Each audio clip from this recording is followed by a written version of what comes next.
live on your tablet, phone, and the KUTV app. This is 2 News Live.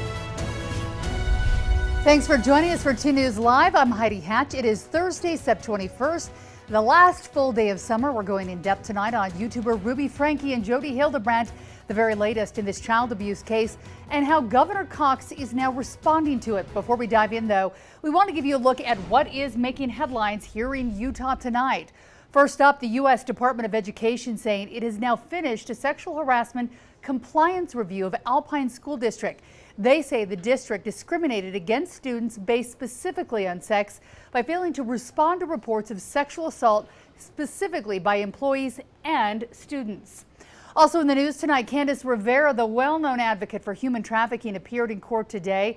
Today's appearance was meant to be an assessment for bail, but the public defender requested a public safety risk assessment before that could be done. Her next court date set for Tuesday. And also tonight in the headlines, UVU will break ground on a new campus building. The 4-story building will be the highest point on campus.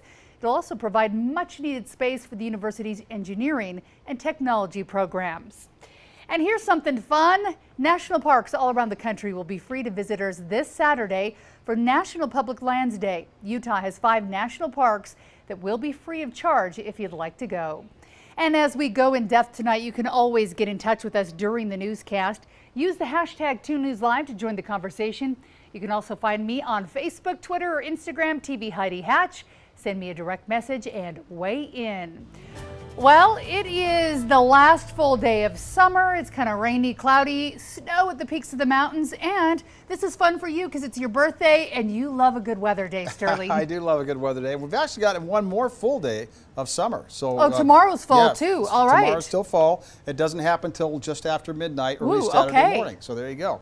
51 degrees though, so it doesn't feel like summer out there. 51 in Ogden. Salt Lake City is 60 degrees, mostly cloudy skies. The rain is temporarily stopped, but let's check the forecast and show you what we're looking at for the rest of the week and into the weekend. You can see some of the rainfall totals there, about half an inch in Logan at Wilson Elementary School. So some of our WeatherBug stations reporting in. 0.41 at Lewiston Elementary School, at Walquist Junior High, 0.39, Tooele Blue Peak High School, 0.33, West Valley at Hunter Junior High, 0.17, and West Jordan at Oker Elementary School, 0.09 in the rain bucket. Notice the temperatures all very, very chilly along the Wasatch Front right now. So as we take a look at some other temperatures for you, you can see that we've had temperatures down in the 30s up at Reynolds Peak, 40s, but that's going to change overnight tonight at the S-turns. Albion Basin down to 37. That's going to change down to the 20s tonight. And the same thing at Hidden Peak. They'll be down probably in the low to mid-20s tonight for overnight lows. So there'll be some cold temperatures as this low pressure system continues to make its way. Well, is it going to make its way? Come on, let's go. It's been stuck here in southeastern Oregon. It's going to stay there for another, well, maybe a few hours, but we continue to see these waves of precipitation moving into northwestern Utah, and we'll see more of that this evening. As we take a look at the latest radar, you can see that there's some moderate showers moving across the Great Salt Lake. We've got another line that's finally starting to show some movement out there over the West Desert. That'll actually strengthen over the next few hours as it moves through the Wasatch Front. And down in the Soldier Summit area, we've had a few thunderstorms rolling through. In fact, right now there's one right over the summit there, moving toward the north. So that could be mixed with a little grauple because of the elevation there over Soldier Summit. Be careful. Here's what we're expecting as far as future track. You can see that these showers move off to the north and east by 9 p.m. and another batch of showers gets ready to move into the Wasatch Front. This happens at about 2 a.m. We'll see it approaching. One little batch moves through, and then this is a larger area that'll move through as we go into the 4 a.m. hour. You can see some heavier showers all the way from the Utah-Idaho border down into the Utah County area. So that moves off to the north and east. And then things kind of settle down, but as the sun comes out to Friday, we'll see a few showers still lingering with that storm system as it moves off to the east. So here's that first batch of showers that moves through about 10 o'clock. Another batch moves in between 2 a.m. and 4 a.m. Chances of precipitation go up here in Salt Lake City. Lows tonight, 44 in Price, 28 in Ely. 39 in Park City, 38 in Evanston, 46 down in Blanding, and 57 in St. George. So that cool air settling in across the state. You can see this is where most of the precipitation will be across. The heavier precipitation will be from mainly Salt Lake City north up into the southern part of Idaho and western Wyoming. The rest of the state will see little or no precipitation at all. The winds are going to be pretty strong tomorrow afternoon across eastern Utah, so even though the sun's going to be out, it is going to be very windy, so just plan on that. Those winds gusting at times up to 40 miles an hour. Highs tomorrow in the 60s. 80s though across the southern desert, so still pretty mild there. We're going to continue to see very mild conditions. And here's a look at the forecast for the next 7 days. We are looking at those high temperatures right there in the 80s and then up to the 90s. Check it out as we move into the first part of the rest of the week and into the first part of next week. We'll see those temperatures around 90 degrees, lots of sunshine. Overnight lows will be in the 50s. And for Salt Lake City, we'll see those highs right there in the 60s, then at the 70s, close to 80 on Sunday. And by the way, Sunday is when that sample returns from that asteroid, so that's going to be exciting out at Dugway. And then 83 on Monday, back into the 70s Wednesday and Thursday. All right, the asteroids are going to be cool news, and I love that these fall storms, when they come in, we warm right back up. So yep, back to the warmth and the sun. That's September for you. All right, I love it. Sterling, thank you. Remember to download the 2 News weather app to know about changes that happen in your neighborhood. Get updated forecast, live radar right on your phone. The app is free to download. Recently released search warrants show what police took from the home of Jody Hildebrandt, now accused of child abuse. Among those items was Hildebrandt's cell phone, and some legal analysts believe this will contain what they call a treasure trove of evidence against her and her colleague, Ruby Franke. One attorney now predicting it won't be long before Hildebrandt and Franke turn on each other. Paul Nelson live with those details tonight. And Paul, what is the attorney saying about this case and how this might help or hurt? Well, this cell phone, from what he is speaking about, the man I'm talking about is Nathan Evershed. He is the former prosecutor for Salt Lake County, and he says he lost count of how many times cell phones have actually led to massive amounts of information coming out, more evidence that is coming out. A lot of people mistakenly believe that, say, for example, if they get rid of maybe a text or get rid of a picture, that it's going to be harder to track. It's really not for these forensic investigators. And so he believes in this particular case that there is going to be a lot of information that comes from this particular cell phone. Now, we did reach out to Washington County, their attorney's office. We asked them who is processing or how is the phone being processed now.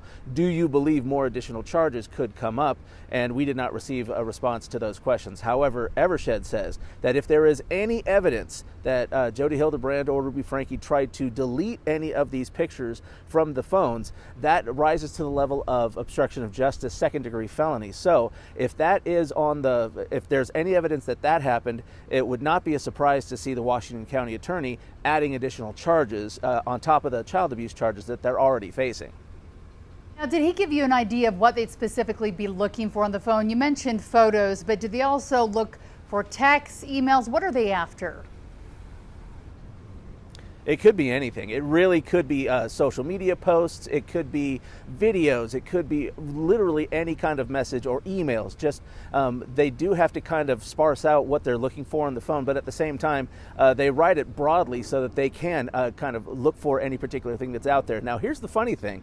A lot of times, defendants, actually co-defendants like this, in his eyes, Evershed says that it's very frequent that they try to kind of turn on each other, that one will kind of start pointing fingers at the other, that they will claim, I had no idea what was going on at that house. But the cell phone GPS data from the cell phone towers, that actually could eliminate that kind of defense for both Franke and Hildebrandt, because Evershed says if the GPS data shows that they were constantly close to each other, visiting each other at each other's homes, constantly in contact with each other, that the likelihood of being able to say, I didn't know what was happening, I didn't know that this alleged abuse was happening, the likelihood of being able to use that defense really goes out the window. All right, certainly interesting. A lot of questions still to be had in this case. Paul, thanks so much for that insight tonight. Meanwhile, Utah Governor Spencer Cox weighing in on this case as well today, calling it very troubling. He says he's concerned about protecting children and also making sure officials are doing enough. Daniel Woodruff joining us live tonight. And Daniel, you asked the governor about this today, and what did he have to say? Yeah, Heidi, he admitted that he really wasn't familiar at all with the 8 Passengers YouTube channel that was run by Ruby Franke. He says he doesn't really hang out with a lot of influencers, but he called this whole case very troubling, especially considering the condition of the children that officials say they were found in. I asked Governor Cox a specific question. I said, in Illinois, lawmakers there this year passed a law requiring that children who appear on vlogs or YouTube videos as influencers be compensated for that, and that essentially their parents can't keep all of the money for themselves. I asked the governor if he felt like there was any reason for a law like that here in Utah. He said he hadn't really thought of that. It was interesting, but he said he needed some time to think about that. But he certainly was troubled by this whole case, Heidi. It's something to think about. A lot of kids grow up in families where they don't know any different, and they're on these YouTube channels or Instagram pages out there for the world to see. Certainly kids involved in this case.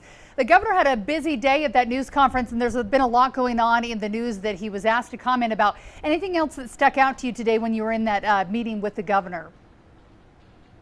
Well, with regards to this case, he really said that, you know, with any case like this with child abuse, they'll go back and review what did the Department of Division of Child and Family Services know, what potential laws might need to be changed, was the response adequate, things like that. He said with this case, it's so high profile, he's certain that's going to get a lot of attention, but he said also that every case is important. He said they care just as much about child abuse cases involving non-influencers, people who are not well known, just as much as those who are, like this one. An important reminder. Daniel Woodruff live for us tonight. Thanks so much. There's more when it comes to the story, a whole lot more. You can find our 8 Passengers content. It's on our YouTube page. There we have interviews with people who say they were impacted by both women. Plus, more information on what led up to these child abuse accusations in the first place. Let's take a look at what is trending on our website, KUTV.com tonight. And if you scroll down, if you're ever on the page, you just go on the right-hand side to see what's charging. And a moose charging and headbutts and stomps a woman who is walking her dog on a wooded trail in Colorado. I haven't even read the story yet. I've been so busy today. A motorcyclist hospitalized with serious injuries after colliding with a car. That happened last night in Midvale. And a Utah parole board chair criticized for giving encouraging words to a suspect in a Murray death where a woman was burned to death inside of a storage unit. Also, this case that we've been talking about, search warrants for Jody Hildebrandt allegedly using cayenne pepper and honey to dress abuse wounds where the kids were tied up. Again, all you have to do is go to KUTV.com. You can find all of the latest local news, national, and again, those trending stories always on the right side of your screen. You can download your Apple App Store on Google Play if you'd like to use the app as well. Hey, some good news. National parks around the country will be free to visitors this Saturday for National Public Lands Day. Utah has 5 national parks that will be free of charge to enter: Arches, Bryce Canyon, Canyonlands, Capitol Reef, and Zion. It is one of the 5 days of the year that entrance fees are waived at the national parks. And when you get a cool down like this might just be the perfect weekend to go out to the national parks. So you don't have to have as much water, and a beautiful day to hike. Absolutely spectacular. That's all I can say about that. It's all right. just going to be really, really nice. And no rain to worry about because you never. No rain. All right. No, and temperatures in the 80s down in most of the national parks except the higher elevation parks. And we expect them to be cooler this time of the year. All right. Bryce Well, Canyon. it's gorgeous. I hope you take advantage. If you do, take pictures and share them on Chime In. We'll be back here again Monday through Friday at 5:30 for the streaming newscast. You can get more in-depth conversations on the topics that impact you and your family. Have a great Thursday. We'll see you tomorrow.